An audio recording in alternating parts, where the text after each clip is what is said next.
Ny mety ho toetry ny andro any an-dranomasina ny alahady fa 5 martsa 3 amen'ora maraina hatramin'ny alatsinainy fa 9 ny volana martsa 3 amen'ora maraina.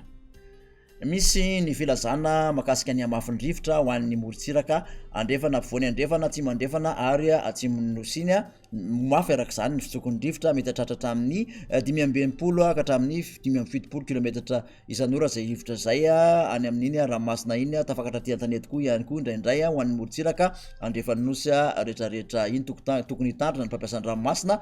Ao ihany koa mbola mitoetra hatrany ny filazana makasika ny alon-drano zay ateraky ny rivodoza fredia ao amin'ny lakan-dranon'ny Mozambika ho an'iny morontsiraka andrefana avoany andrefana sy atsimo ny nosy rehetrarehetra iny mitoetra izay ka hatramin'ny 7 martsa any ho any tokony tsy atao zany mampiasa ny ranomasina na hoe miandrika ao anatin'izay fotoana voalaza izay. Ho an'ny morontsiraka atsinanana kabidambra hatrany kapesta andrahona sitokotoko mety arahana horan-tandrifin-drahona vitsy ny tapany atsimo ho avy avaratra andrefana ny rivotra ka ho 9 ka hatramin'ny 7 km isan'ora. Adiny mpanonja na anonjabe ranomasina avy onja 2.3 ka hatramin'ny 2.9 metatra. Kapesta hatramin'ny manoro anoran-tandrifin-drahona amin'ny sitokotoko ny andro ho avy avaratra ny rivotra amin'ny ankapobeny ka ho 9 ka hatramin'ny 20 km isan'ora hatratra 7 km isan'ora indraindray.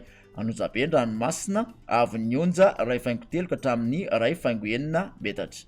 Manoratra ny taolany aro anoran'ny tandrifin-drahona ny andro ho avy atsinanana na avaratra atsinanana ny rivotra ka ho 9 ka hatramin'ny 7 km isan'ora hatratra 5 km isan'ora kosa manakaiky ny taolany aro. Anonjabe ranomasina ahery indraindray manakaiky ny taolany aro avy onja 2.4 ka hatramin'ny 2 metatra hatratra 2.9 kosa manakaiky ny taolany aro. Taolany aro hatrany Cap Sainte-Marie anoran-tandrifin-drahona ny andro ho avy atsinanana ny rivotra ka ho 5 ka hatramin'ny 5 km isan'ora ahery amin'ny ankapobeny ny ranomasina avy onja 2.9 ka hatramin'ny 3 metatra. Morontsiraka andrefan'ny nosy kosa indray Cap Sainte-Marie hatrany Cap Saint-Vincent ho betsaka kokoa ny rotsakorana amin'izay faritra izay ho avy atsinanana na atsimo atsinanana ny rivotra ka ho 5 ka hatramin'ny 5 km isan'ora hatratra 5 km isan'ora any atsimon'ny Toliara. Ahery na ahery be ranomasina avy onja 3 ka hatramin'ny 4.5 metatra ananika hatramin'ny 5.5 metatra kosa raha somary manalavitra ny morontsiraka. Cap Saint-Vincent hatrany Cap Saint-André anoram-baratra ary ho betsaka ny rotsakorana ny faran'ny fepotona ho avy avaratra na avaratra andrefana ny rivotra ka ho 5 ka hatramin'ny 5 km isan'ora anonjabe na ahery ranomasina avy onja 2 ka hatramin'ny 3.1 metatra.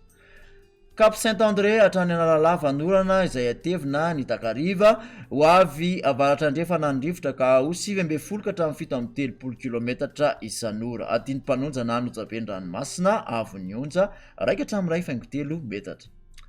Analala hatrany Cap d'Ambre anoram-baratra amin'ny sitokotoko ho avy avaratra andrefana ny rivotra ka ho 9 ka hatramin'ny 20 km isan'ora. Adiny mpanonja ranomasina avy onja 2.7 ka hatramin'ny 1 metatra.